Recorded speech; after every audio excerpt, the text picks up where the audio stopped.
Yeah. Yep, all good. Thanks. Okay, okay. The Slags of Lavrion.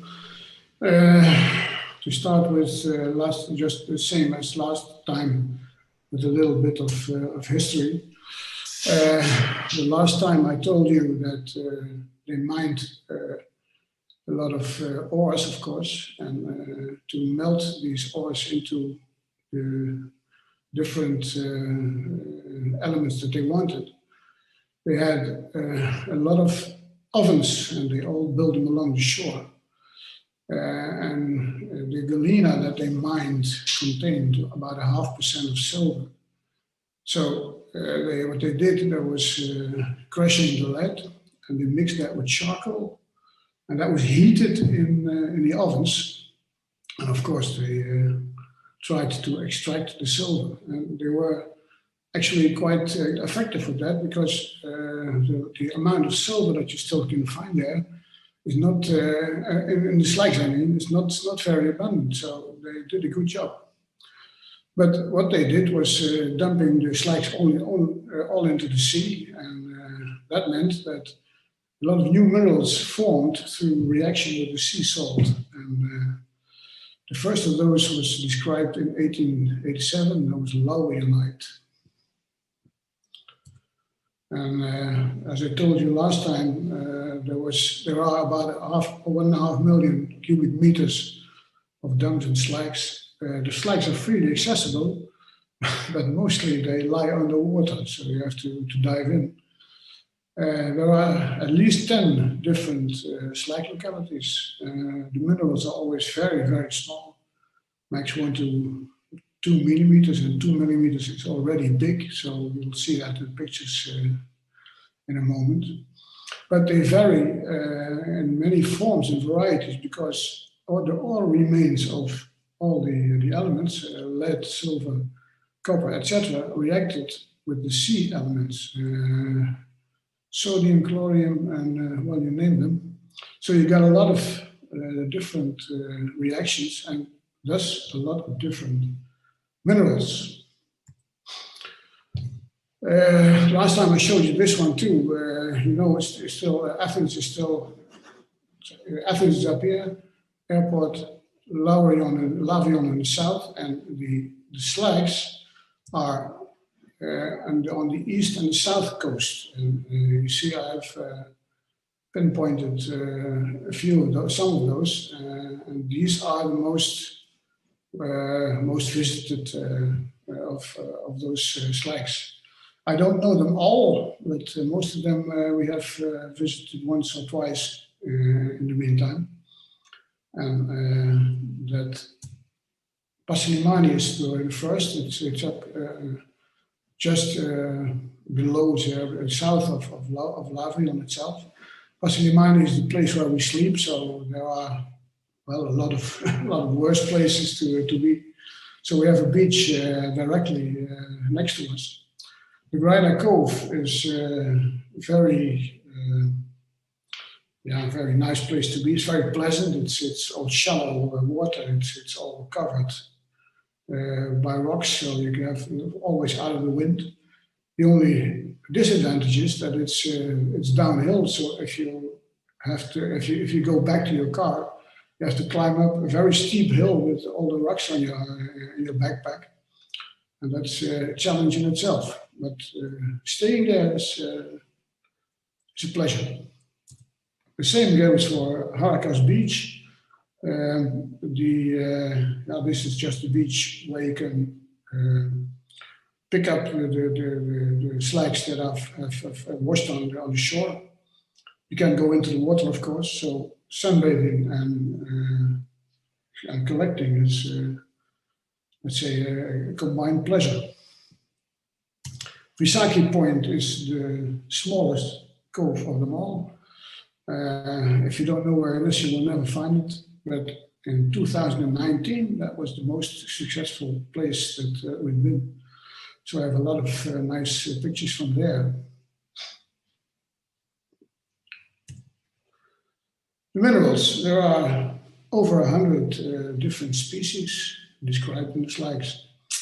The determination is almost all visual.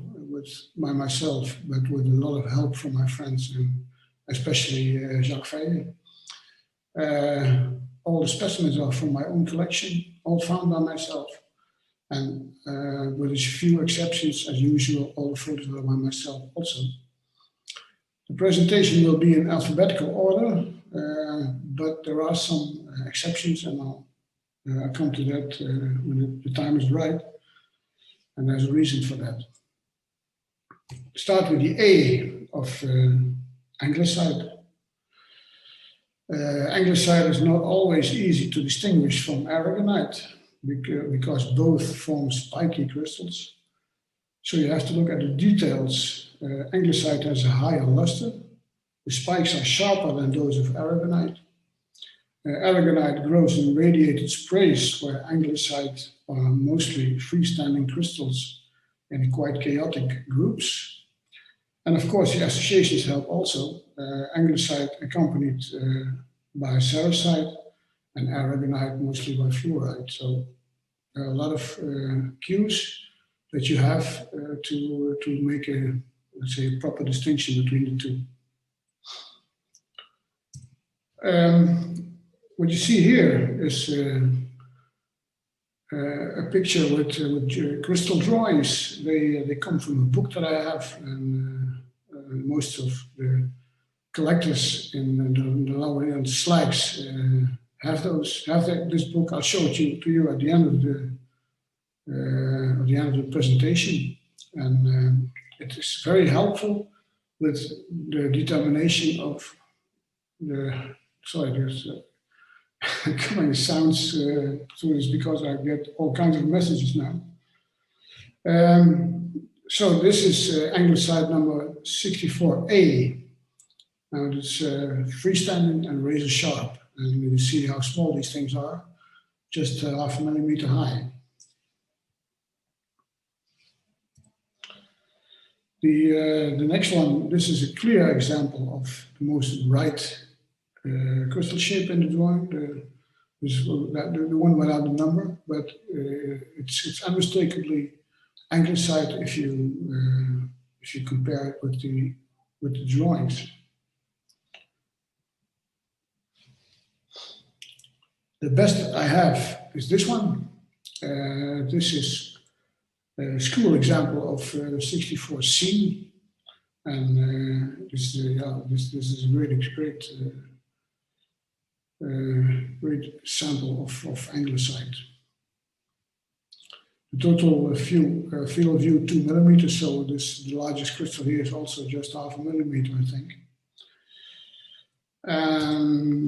This is a yellow Anglicite. The last one is a shape 64A again. I don't know exactly what causes the yellow color hue, but iron contamination is the most likely candidate. And just as in neolite here in Vrisaki Point, it's quite abundant. But the yellow ones are quite hard to find.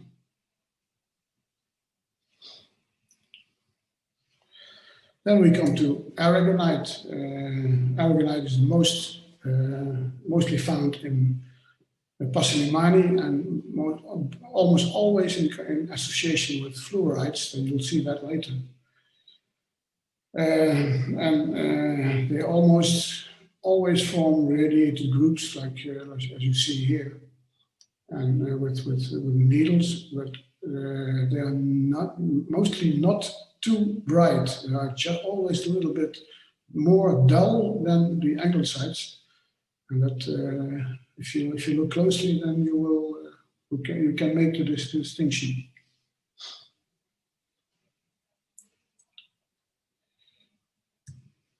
This is another one also from Pasilimani. You see that it's not completely colorless. There's a slightly white coloration, and that makes it also, let's say, a characteristic of aragonite here.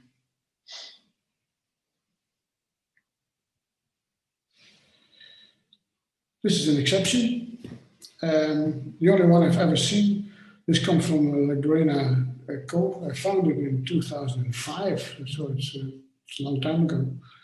It's very small, 0.3 millimeters high, and it's orange due to iron inclusions. That's the only explanation I can think of. And as far as everybody has assured me, that's correct. So orange aragonite from here is contaminated by iron.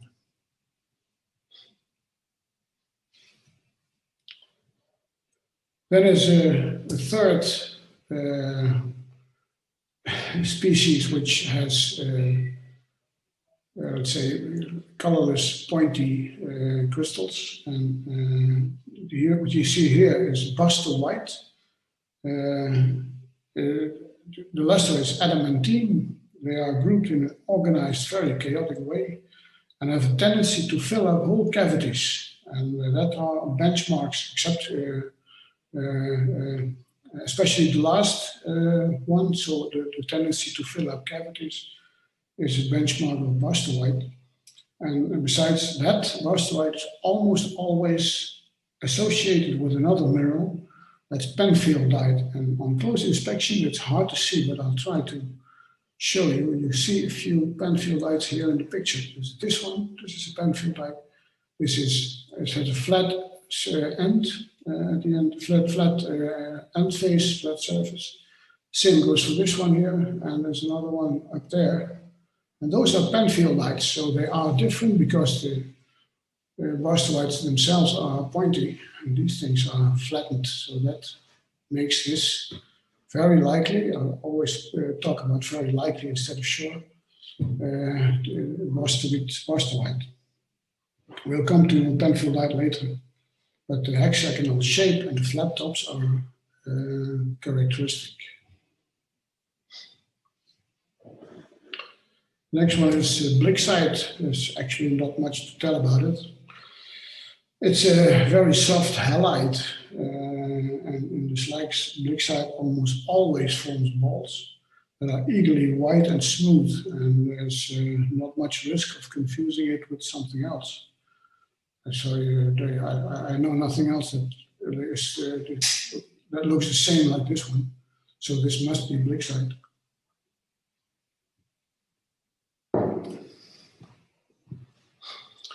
Right, now we come to the really interesting stuff. This is boleite that I found in 1999, I must say, when there were still slags in the port of Lavrion. The location is Lavrion port, as it says here. But they don't exist anymore. And when I returned in 2005, they were already gone to extend the port. So things that from there are, well, you will never, there are no more slags there. Okay. So this is boleite, but now we're going to make the first sidestep. On the next slide, you see this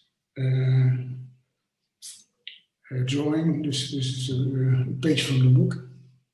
And the blue stuff, this is an overview of the 4 different blue minerals in the slags.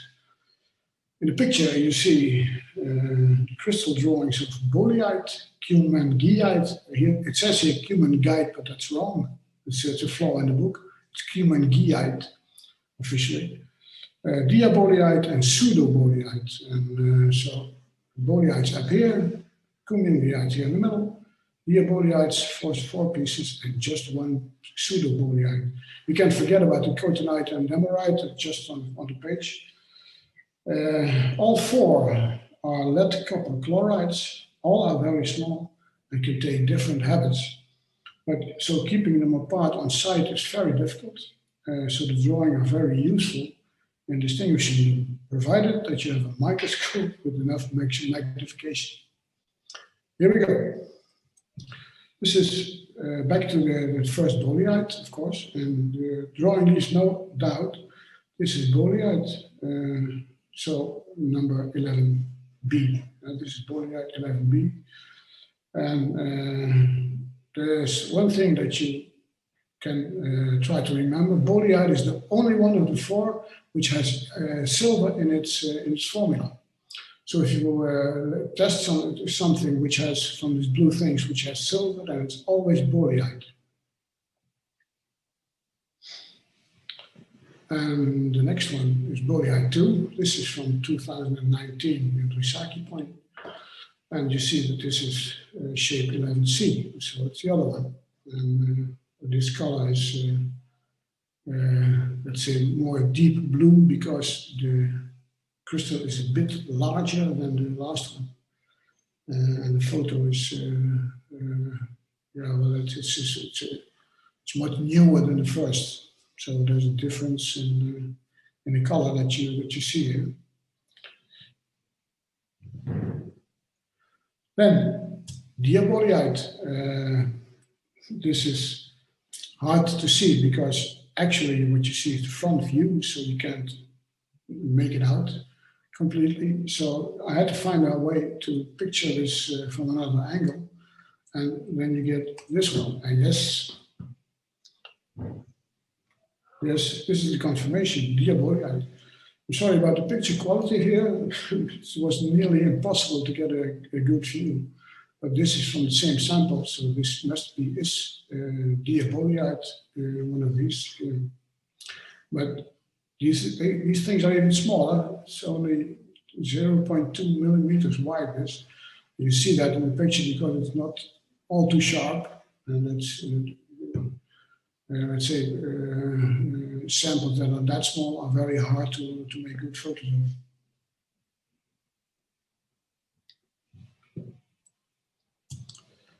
This is a good example of the flat habit of pseudo-boleite, I must say.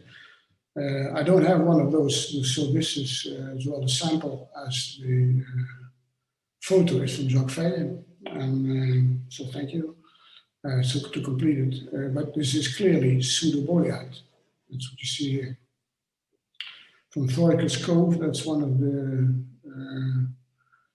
places that's hard to access these days because there's an archaeological site, and they don't like you to dig up too many things on the beach. The smallest thing I've ever photographed, I think, the crystal is 0.15 millimeters wide, is this cumandiite, but it's unmistakably 18B or 18C cumandiite. And well, this is really, really small. The next one is a cumandiite 2, slightly bigger one, but greenish instead of blue. And boleite can do the same, especially in Thoricus Bay. You find, sorry, in Recycling Point, you find greenish boleite. The crystal shape is clear enough, 18C this is. And I think actually that these are two crystals upon each other. This is one and that's another one, I think, but I'm not sure.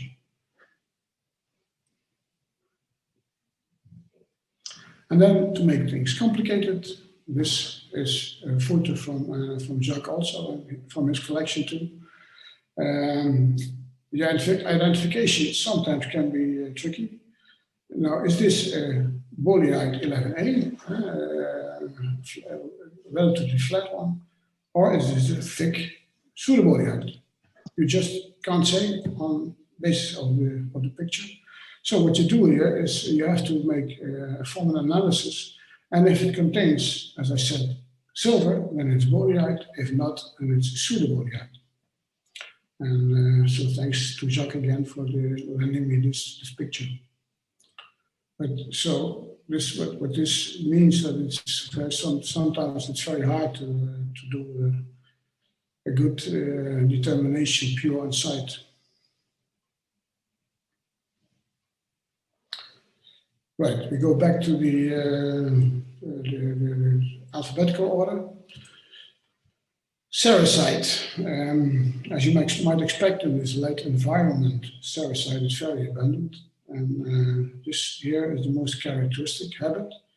It's upright standing twins with horizontal striations. And in the next picture, that's even more. These are, without any doubt, cerussites. They look like a swing door with horizontal stripes. There cannot be anything else. And often these are two twin crystals, and often you see a third one here. The only thing that does that is cerussite.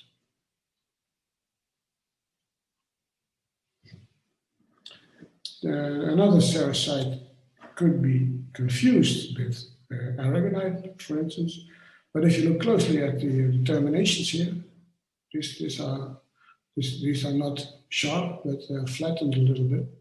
This is, without any doubt, cerussite from another location, Heracles Beach, and a bit more crystals in one sample, but it is cerussite.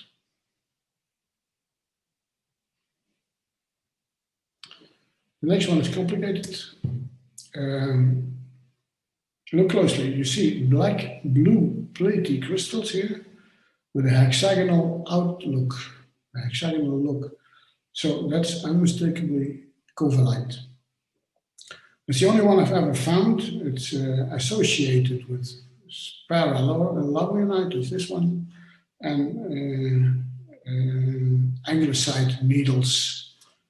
There is a possibility, once again, that the needles are aragonite, but because of the covellite has copper in its, has sulfur in its formula, and anglesite is a sulfate. The combination from covellite and anglesite is much more likely than that it's aragonite. But I'm not 100% sure, as always. And then we come to ecdymite. This stuff has always been labeled in former years as heliophyllite, referring to the sun. Helios is sun in the Greek. But the name was discredited in 2019 by the IMA because heliophyllite and ecdymite turn out to be identical. And unless this is something unknown, what I don't expect, but unless that, it must be ecdymite. There's nothing else that even remotely looks like this. And in this location, analyzed ecdymite is present, so this is, at any case, it occurs here. So I dare to say that this is nothing else.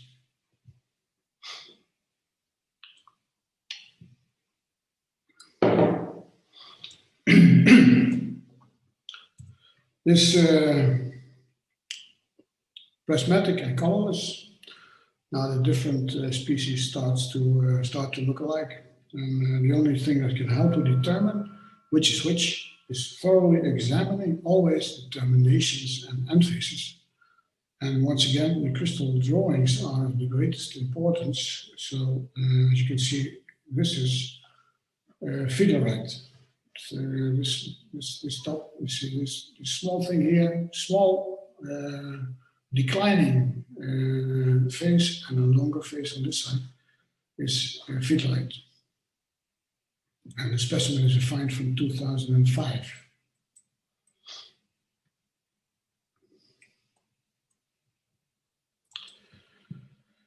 This is from Lagrina Cove. This is a nice spray in the cavity, and the crystals are never all exactly the same, so you have to seek for characteristic ones. And here, the highest one on the left, this one, is the most indicative for fiddlerite. And well, this is a nice spray. The cavity is less than 1 millimeter wide, so you can imagine how small these things are. And making photographs is always tricky because here you see sort of a halo, which is impossible to get, for me at least, is impossible to get rid of. Because the contrast between the colorless crystal and the dark background is too high for the camera. In my camera, at least. And now, ladies and gentlemen, the most bizarre of all. Fluorite, mostly and almost exclusively in Pasilimani, forms all sorts of strange and bizarre crystals. And it has been found out long ago that all these things you're going to see now are fluorites. But in-depth research, as far as I know, and I know that Jacques has been doing a lot of looking or searching for that, but it's never been done. And so, as far as we know, so how or why these things grow, nobody knows. What I do know is that they are so peculiar that you are inclined to give them nicknames. So in this case, I would say that there was light. I have about 8, I guess, so I'll go through them now. There was light, and now there is double light.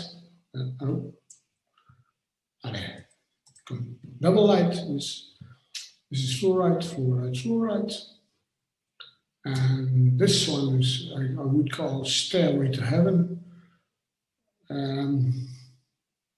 The yellow crystals are thoricosite, but they are very, very small. And this is the amoebe with 2 tiny aragonite horns, I would say, on its head. And the field of view 1.5 millimeter. And the next one is an amoebe with young on its back. It's always at least 2 generations, maybe even 3 generations, but it's is fluorite. It's all fluorite. It's crazy, yeah? I know. And then we have mushrooms, or light bulbs, you can say, mushrooms, light bulbs. And they get smaller and smaller, and the whole field of view here is 0.5 millimeter, so. No. And then we have high mushrooms.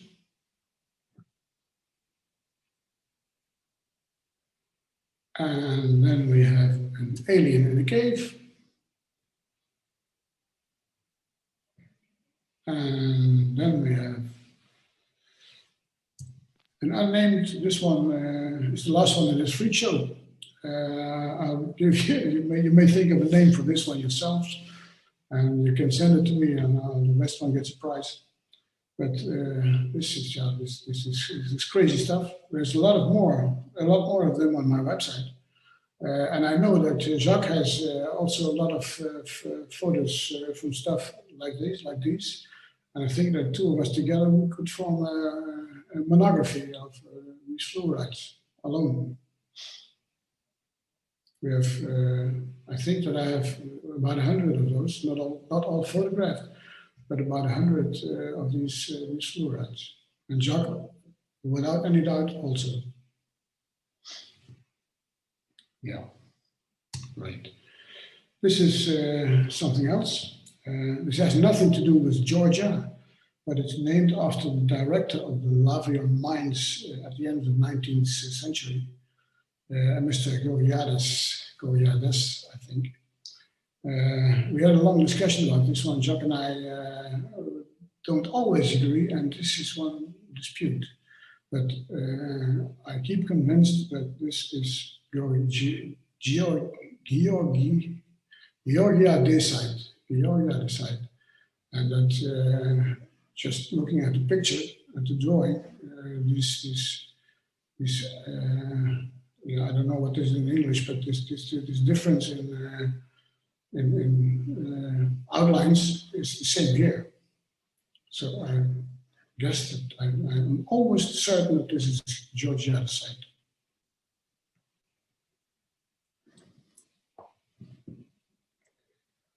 Gypsum is common mineral, but in slags actually it's not too abundant. This is one of the few specimens that I found that is worthwhile to show. And it's 4 millimeters, that's big. And so it's a nice crossing. 4 millimeters is really big for the slags. This is another gypsum. On visual inspection, there might be some resemblance with fluorite, but because this one is accompanied by fluorides in the same cavity, gypsum is much more likely. Fluoride and gypsum both bear calcium, where fluorite does not. So the association here is one of the determination features.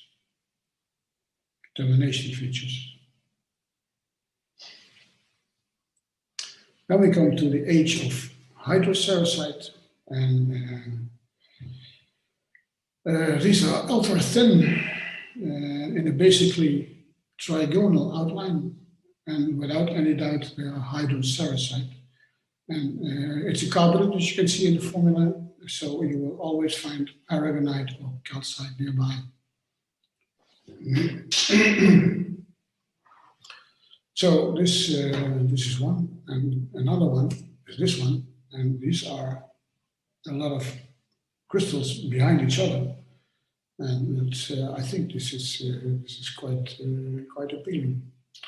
It was hard to photograph because it's in a very small cavity. You see a little shadow on the left, but that's because you have to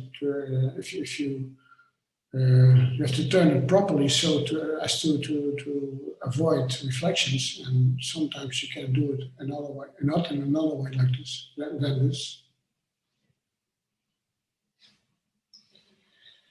An old photo from an old find in 1999. Also still in the port slags. I told you that these things are no longer accessible. It's not officially analyzed, but the rectangular terminations up here these, make only ctenocyte plausible and nothing else. And apart from that, in the same sample, I'll show you that later, are numerous spangolite crystals present. And spangolite and ctenocyte are both water-bearing copper sulfates, so that makes each other's vicinity very likely. So in this case, because there's spangolite nearby, this must be ctenocyte also. And once again, very small, 0.4 millimeters, this thing here, this largest one. And this is a photo from 50 years ago. It was made through the microscope, and not with my modern technology. So you can see that here.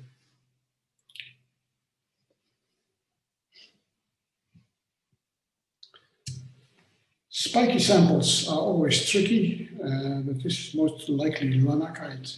In the Hedstedt slags, that's in Saxony in Germany, this habit of lanakite is very abundant, and they all are exactly the same as these. White, not colorless, and small core and long spikes, and that's lanakite. And on the next slide from the same sample, that's even clearer.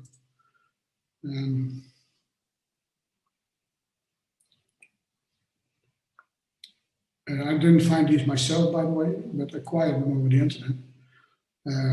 But I can only agree with the identification. It said lanakite on the label, and I can fully agree with that.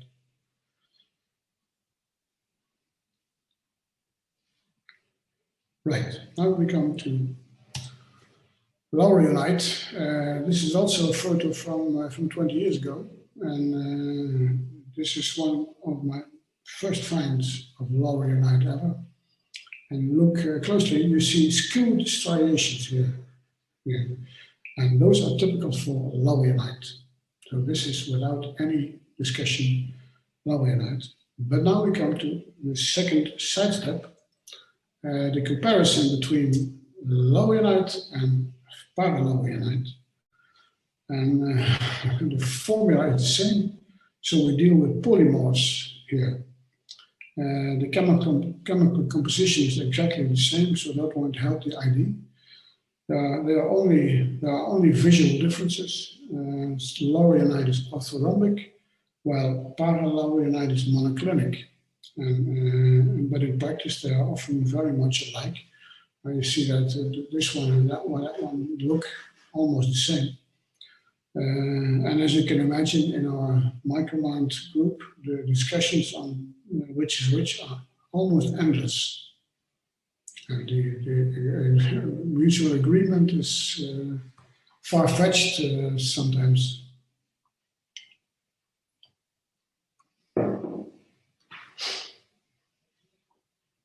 Right, so here you see why this one is easy, not only because there's striations, but also because the striations and the form A28A or B, this might be clear, I think.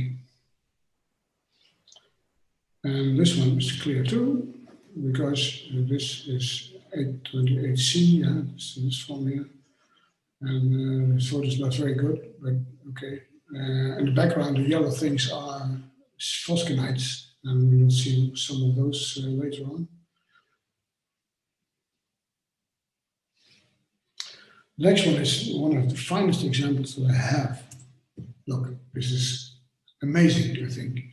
And this is paralaurionite without any doubt, because habits number 32C is this one, and 32H is here. See? So two different habits in one sample, which is standing upright in a cavity that's filled with aragonite. It's coated with aragonite. And this is, I find this one of the things that I like most in the Slags.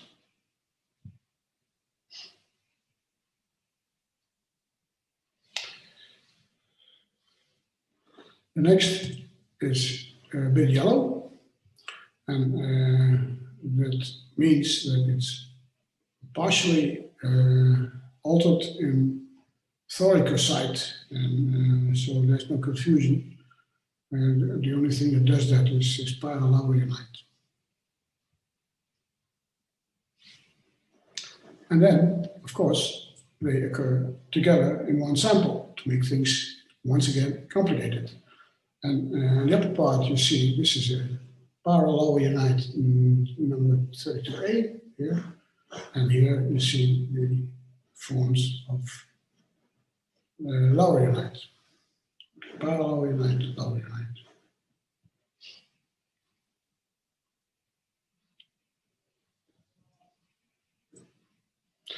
Right, we go back to the alphabetical order, and here this is a great sample, I think.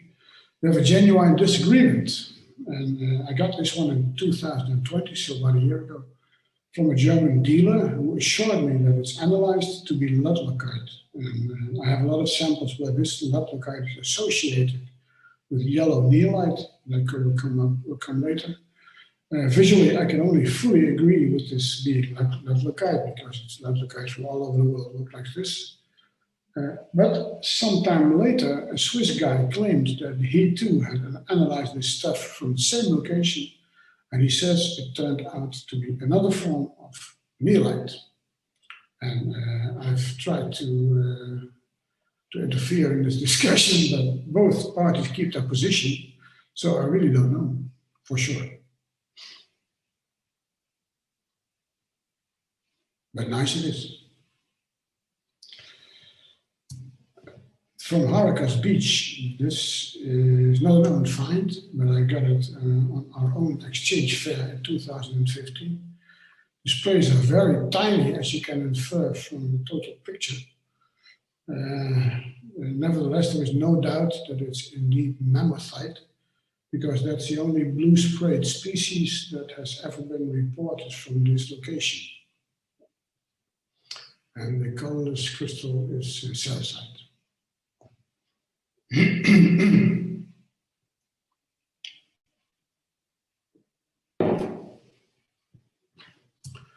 Ludlockite, this one is also found in a photo from 2005. The crystal shape speaks for itself, I guess. This locality here. And it's very thin, this one. And that's even clearer on the next picture. This is locality 2 from 2019, this one. And they are always very small, as you can see. And so they are easily overlooked. So if you're lucky, they are, let's say they are loose crystals, but often they are part of a, let's say, more complicated sample. So you easily overlook it.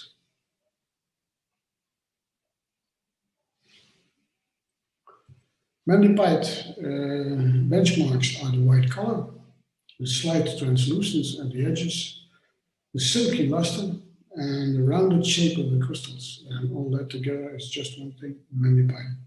It looks soft and it is very soft. It's no more than 2 or 3 on the Mohs scale. And once again, the tiny little yellow things are thoricosite.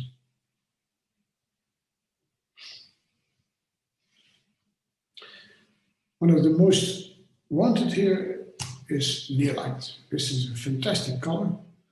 The crystal shape, the color, the vertical striations here, as well as the typical termination. This makes this what it is, and it's even in sort of twinning. This is neolite 31A. There's no doubt about it. This is textbook crystal neolite. It's just the whole picture is 1.5 millimeters, so this thing is 0.4 millimeter long, tiny. And on the next slide, you see also neolite, but then 31D. So this one here, and this came from the previous one was an own find from 2019. So, but this one I got from the same German dealer who, from whom I also got the locality, and I showed you before. This one is analyzed, but also without that, there will be no doubt that it's neolite number 31D. In this case.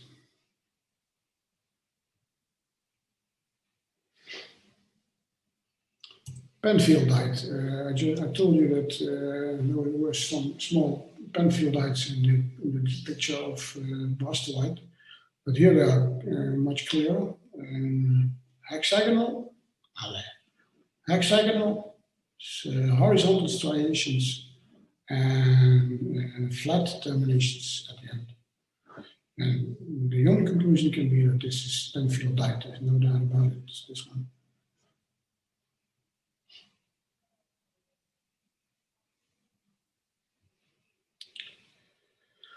One of the most abundant species in the slags is phosgenite, and it comes in a variety of shapes, as you can see up here. So I'll show you a few pictures more.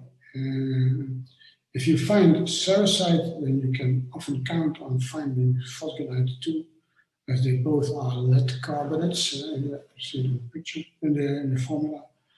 Shape number 61B is most easy to recognize, this one. But the other shapes are not always that easy, except especially here. You'll see that in a moment. And here, even confusion with anglicite is not impossible.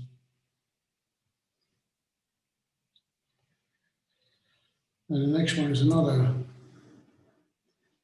quite rich sample with 61Bs.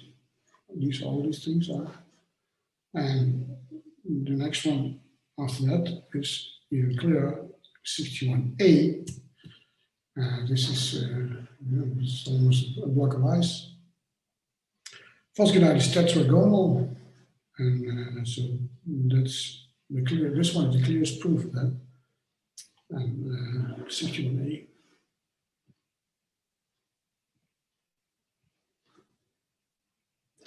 The next one, once again, is an old photo from 2005, but I wanted to show you anyway, for the sake of completeness. 61C here is this form, this shape. And it's hard to make this picture again because this one is taken through the microscope, and then you can, though the quality is poorer, you can make pictures that are from smaller objects. So making this one again, I'll try that, but it won't be easy.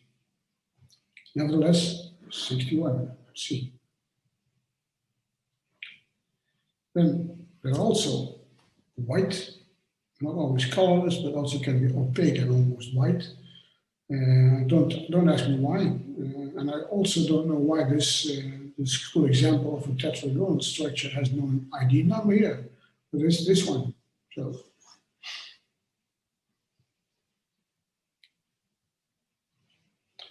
And the last one in the Foskenite series is without doubt my personal favorite. This is an unimaginable great crystal. It's flawless, crystal clear, more complex than the other ones, in shape 61G, it must be. And this is the last one because I'm still searching for the other shapes as depicted in the drawing. So I have to go back every year. Normally we go there every 2 years, Jacques and I and a few other friends. And normally we would be going now in May, but alas, this Corona thing makes it impossible. So we have to postpone it for a year, I'm afraid. But there's still a very much work to do, a lot of things to find, and a lot of places to explore. So we will definitely be going back as soon as we can. I told you about the Spangulites. This is, I may say, it was a spectacular find in 1999. The whole picture is just 2 millimeters, so you can imagine how small these things are. And I just found 2 or 3 samples back then. And since then, never again. And later, my expert friends in Greece told me that this was the very first find of Spangolite in the Lavrion Slags, which later again was not correct because I've seen photos from 1998. So this is spectacular, but not the first one. And in later years, it was also found in just a few samples at the Harakas beach. But that's it so far. And yes, you can imagine that this is one of my personal treasures.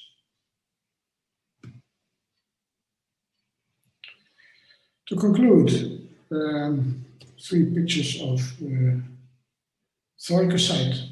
It's often pale yellow and opaque. But there are also specimens that have more bright yellow and good transparency. The color of the next one is a bit more yellow. It's not very spectacular, but the color makes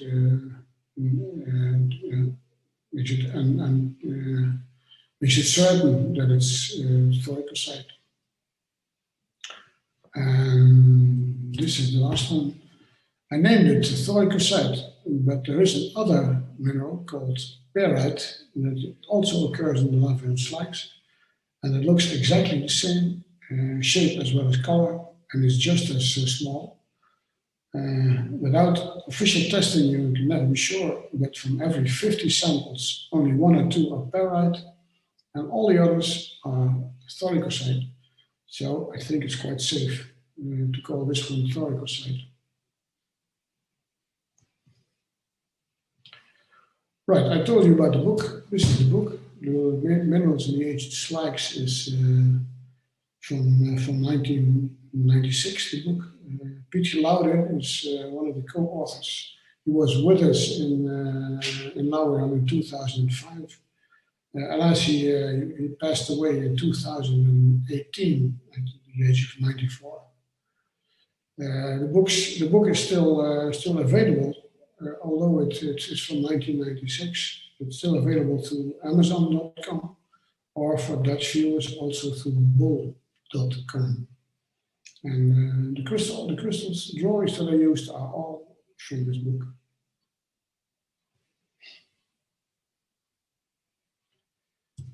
This is a part of the harvest of 2019, lying on the terrace of our apartment to dry before transportation. And the actual work, of course, starts at home. You have to carefully break them into small pieces of about a centimeter and thoroughly examine every crack and every cavity that you see, because literally every crack can contain great crystals. And this is from 2019. It's just a part of it, not everything. We are in 2021 now, and I still have a bucket full that I have to crack, because it's a lot of work and it goes very slowly, and you have to be very, very thorough in your examinations, because you will miss the greatest crystals if you don't look out good enough. And this is the way how we do it. And then at the end, this is how we collect Lavrion slag minerals, and I'm not going to tell you who this is. Thanks. That's it for today. Excellent. Thank you, Henk.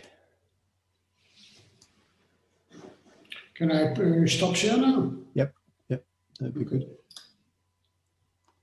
Brilliant. Bravo. Amazing. Bravo. Those are fantastic pieces, Henk. Yeah, brilliant. Yeah. Yeah. So I Thanks, guys. have one question, Henk. Sure. In one of your early slides, you had the elements that can be included, and under seawater you had J. Now there is no element J. What was the J for? Oh, sorry, that's J. Yeah, sure. J is iodium. It's I. Should be I. Ah, okay, Fe. Yeah, of course. Yeah, sure. Cool. Iodium is Dutch. Yeah, okay. That's one of the questions Yeah, of that course. should come up in a quiz, is which is the only you're right. letter that has not been included in the periodic table, and the answer Yeah, of is course. J. Sure. Also, the halos that you've got in a couple of the photos, you can actually get rid of some of that by if you run a depth map stack and a pyramid, the PMax stack as well, DMAP and a PMax, and then you use the PMax as your matching one, and you can actually get rid of some of that halo. It's a stacking artifact, not a. Yeah. Okay. So experiment a bit with it. The last time I have to correct something. Huh? Last time you told me that I could make an overlay to get rid of all the specs, but you can get rid of the specs that are on the camera, but not of the specs that are on the specimen. That's the problem. The problem is not the camera. The problem is the specimen. No matter how much you clean the things, you always see specks, and that's the things that I tip away with my Apple Pencil. Yeah. No, the ones on the camera is there as well, unfortunately, with mine. So yeah, sure. That's an overlay, of course. That's possible, I know. But not the things on the sample itself. And the other thing I wanted to mention as well is a couple of days ago, I was breaking up some slag material from a mine here in Victoria, and it's an antimony mine, and the smelter was operating, I think, back in the 1860s to 1880s, and finding quite a few little micro minerals. So it's slag minerals can be interesting, not just from Lavrion, but elsewhere as well. So it's good. Excellent. I know a few places here in Europe also. It's actually just said there's Hedstedt, and Hedstedt is a comparable place as the Lavrion slags also. So I just came in a portion of material from there, so I have to go through that in the coming weeks. No. Yep, sounds good. Do we have any questions for Henk? Doug, you might have to unmute. Yeah, I was just wondering, how do you clean the salt water and everything and from those delicate sprays? There's just a few things that I do. First of all, they are not very dirty because they are always sitting inside of slag material. So if you crack them, they come out freshly. If you have to clean it, I just do that first of all with water, with a diffuse diffused water spray. And then I have an ultrasonic bath if needed. But that's all I ever do, nothing more. So I don't ever use any chemicals, never. Only whiskey. Sorry? Only Only whiskey. Only whiskey, yeah, but that's not for the minerals, that's for me. I have a comment. First of all, thank you very much for all of the time you spent on the visual distinguishing features of these different minerals, because it really helps when our only method of ID is visual. It really helps to have that step-by-step process of identifying laid out like that. I had one question that kind of occurred to me during your history part of the talk, which is there any known history of what kind of health effects the people who are running these smelters encounter from burning all that lead ore? Or is that just lost to time? Yeah, I think so. I don't know. I know there are some articles and some literature on the history of Lavrion. I know that they exist, but whether or not more hazardous than anything that you do with metals like these is always contaminating, of course. But I don't know. If you work with lead, I think that there are hazards. If you work with zinc and copper, maybe also, but not that I know in the sense of diseases or something else. I don't know. Life expectancy in those days would have been pretty short anyway, for lots of other reasons too. So yeah, nobody got any older than 35, so we wouldn't get old enough to get all kinds of diseases. Yeah, just to say that the Incas used to go and do the ovens smelting on hilltops because they had a lot of wind that helped the process as well as healthily.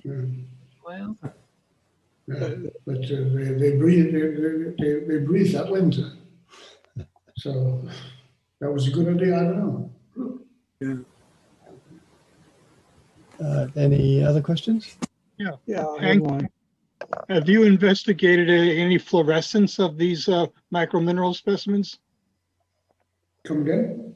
Fluorescence under UV light? I did. I don't know. At the fluoride, I guess. Yeah. But Awesome. Jacques, do you know that? Jacques works with fluorescence. I bought this convoy. Yeah. Those are very nice. And some very interesting results. I can now determine a lot of more minerals than I first could do, but I'm still still learning it, so I need some time to be sure. But this is the real stuff. Okay, I recognize it. Which flashlight is that, Jack? Convoy 2. Convoy. Is that the Convoy S2? Yeah. Jack? Yes. It Convoy. is. It's Yeah, well, 65. with the filter. Yeah. Yes, of course. Yeah. I have an old one here from 2 years ago. This cost €8. This cost 100 euros. Everybody's got one. Yeah. We'll start getting dinner organized. Yeah, one of those too. Yeah. I printed out your for the government. Yeah, we've all got them. I have one of those too. So the coming days, I'll try to find out which one is fluorescent and which one is not. You set I've aside. got a different one. I will But I make some have photos with this is a 275 nanometer flashlight. So it's midwave between shortwave and midwave. Yeah. So it's a different wavelength to explore. I got it from China. Yeah, it's not as bright though. No. They're still working on that one. Yeah. But it's bigger. Yeah, it's bigger. But it does give you another wavelength to look at. Yeah. I have a question concerning the slag localities. I have been told that it was not legal to pick up the slags in Greece because they're considered an antiquity. Yeah. Not that I know. I have never been caught. We had one. No, I know what I do know is that some of the mines, they don't like you to go in there because there are some collectors who think that they own the place. But from the slags, I never heard that that you may not go in there.